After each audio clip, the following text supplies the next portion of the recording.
नमस्कार विद्यार्थी मित्रमैत्रिणींनो, success mission या चॅनलवर तुमचं स्वागत आहे.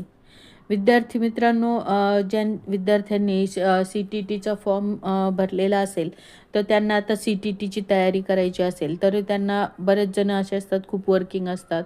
त्यांना घरचं पण सांभाळावं लागतं. जर लेडीज असतील तर त्या वर्किंग पण असतात, घरातले पण कामं करावे लागतात. तर अशा वेळेस सी टी टीची तयारी करणं प्रत्येकासाठीच थोडंसं अवघड असतं. तर ती कशी करायची? तर त्यासाठी तुम्हाला आधी पाहू शकता की पहिलं म्हणजे तुम्हाला सिलॅबस पाहावा लागेल पेपर 1 आणि पेपर 2चा. त्यानंतर तुम्हाला पी-वाय-क्यूची प्रॅक्टिस. तर आता पी-वाय-क्यूची प्रॅक्टिस करण्यासाठी तुम्ही एक प्रिव्हियस इयर क्वेश्चन पेपरचं जे काही पुस्तक अवेलेबल असतं मार्केटमध्ये, की 4ही पर्यायांचं स्पष्टीकरण देखील त्यामध्ये असतं, तर ते तुम्ही विकत घेऊ शकता. आणि त्यामधून पहिलं सुरुवातीलाच काय करा, की एक पेपर तुम्ही पूर्ण सॉल्व्ह करून पहा आणि त्यामध्ये तुम्हाला किती मार्क्स मिळतात आणि त्यानंतर तुम्हाला आता किती अभ्यास करायचा आहे याचा तुम्हाला थोडासा अंदाज येईल आणि तुम्हाला अध्यापनशास्त्राचे प्रश्न तुम्ही किती सॉल्व्ह करू शकता हे पण तुम्हाला लगेच कळेल. तर शिवाय जे काही असतात सी टी टीचे जे क्वेश्चन असतात ते फार मोठे असतात आणि मोठे मोठे लेंदी प्रश्न विचारले जातात कारण ते वाचून समजून घेईपर्यंतच बराचसा वेळ निघून जातो. त्यासाठी टाईम मॅनेजमेंट हे सी टी टी पेपर करण्यासाठी फार महत्त्वाचं असतं. कारण तुम्ही किती अभ्यास केला परंतु तुम्ही सी टी टीचे पेपर सॉल्व्ह केले नाही आणि त्याचा अभ्यास केला म्हणजे सॉल्व्ह करण्याची प्रॅक्टिस केली नाही, टाईम मॅनेजमेंट नाही केलं, तर ते होऊ शकत नाही. एका क्वेश्चनसाठी फक्त 1 मिनिटाचा टायमिंग असतो. म्हणजे 150 क्वेश्चन 150 मिनिट असतात आणि 150 मार्क. अशा प्रकारे ते टाईम मॅनेजमेंट तुम्हाला करावं लागेल. तसंच पॅडागॉगीची प्रॅक्टिस जास्तीत जास्त करावी लागेल कारण मी तुम्हाला आधी सांगितलं की पेपर 1 आणि पेपर 2मध्ये अध्यापनशास्त्रासाठी खूपसे मार्क तिथे सी टी टीमध्ये असतात. शिवाय प्रॅक्टिस करताना पी-वाय-क्यूची प्रॅक्टिस करताना तुम्ही प्रॅक्टिस करताना आत्ता जे काही परीक्षा झालेल्या आहेत 24ला 2024च्या, तर त्या पेपरपासून मागे जा. असे जुन्या पेपर म्हणजे जे काही 2011 पासून मग 24 पर्यंत येणं तसं न करता 24 पासून उलटं म्हणजे 24 पासून 23, 22, 21 अशा प्रकारे तुम्ही पी-वाय-क्यूची प्रॅक्टिस करत जा. कारण लेटेस्ट जे काही प्रश्न असतात त्यामध्ये बदल होत जात असतात, पॅटर्न बदलत असतो, क्वेश्चनचा प्रश्न विचारण्याची पद्धत बदलत असते. तर त्यानुसार तुम्हाला ते पेपर ची जी काही प्रश्न विचारायची पद्धत आहे हे तुम्हाला कळून येईल आणि मग तुम्ही चांगल्या प्रकारे अध्यापनशास्त्राचे प्रश्न हे सॉल्व्ह करू शकता.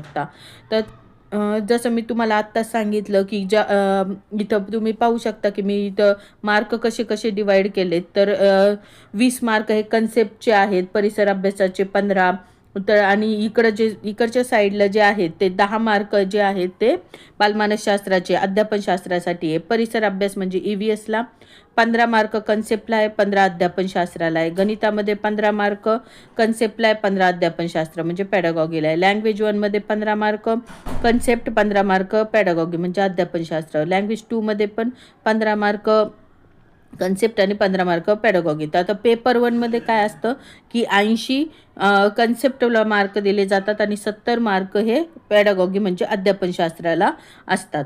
तर हे 70 मार्क जे आहेत ते अध्यापनशास्त्रासाठी असतात. तर आपण पुढे जाऊ आता.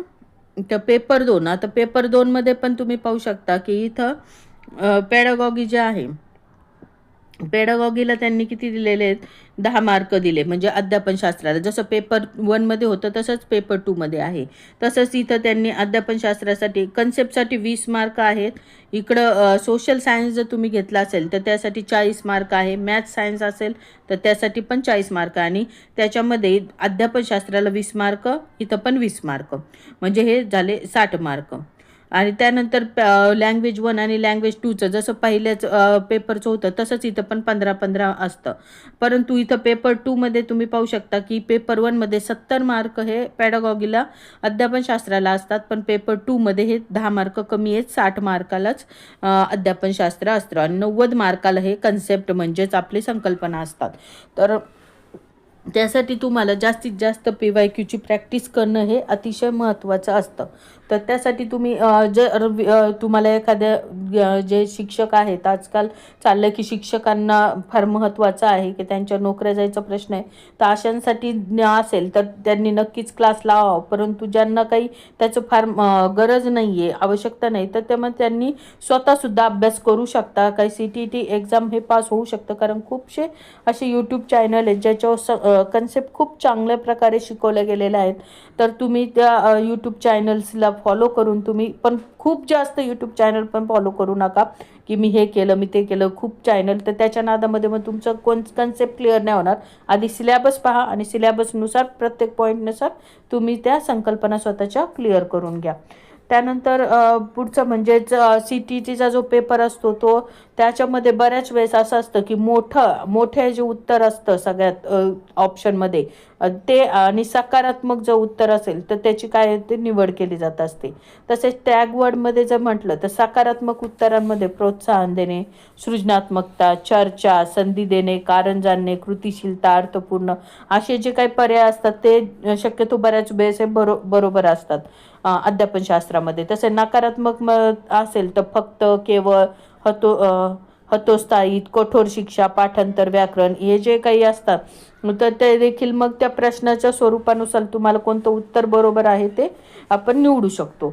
तर CTT एक्झामचं हेच मेन पॉईंट आहे की CTT एक्झाममध्ये पॅडागॉगी म्हणजे अध्यापनशास्त्र मार्क असतात. त्यामुळे आपण ते पूर्ण इझिली पास होऊ शकतो आणि खूप कमी दिवसामध्ये बरेचसे लोक पास झालेले आहेत. त्याचं काही CTT एक्झाम एवढा हार्ड नसतो, परंतु त्यास अभ्यास तर करावाच लागतो. कन्सेप्ट ह्या स्वतःच्या क्लिअर करून घ्याव्या लागतात आणि PYQची प्रॅक्टिस ही करावी लागते. त्यानंतर तुम्ही ज्यांना कोणाला यामध्ये CTT एक्झाम फॉर्ममध्ये काही करेक्शन करायचं असेल तर ते करेक्शनची सुविधा आता ही 23 पासून 26/12पर्यंत करेक्शन विंडो ही चालू होणार आहे.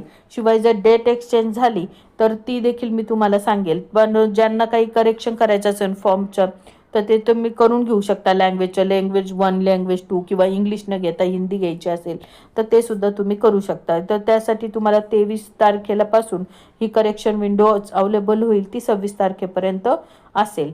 आणि लवकरात लवकर डाउनलोड करायचं ॲडमिट कार्डसुद्धा डाउनलोड ॲडमिट कार्ड ते 2 दिवस आधी पाठवणार आहेत. त्याच्या आधीसुद्धा ते पाठवतील. परंतु जे काही आहे ते 2 दिवस आधी तरी तुम्हाला तुमचं ॲडमिट कार्ड हे मिळून जाईल.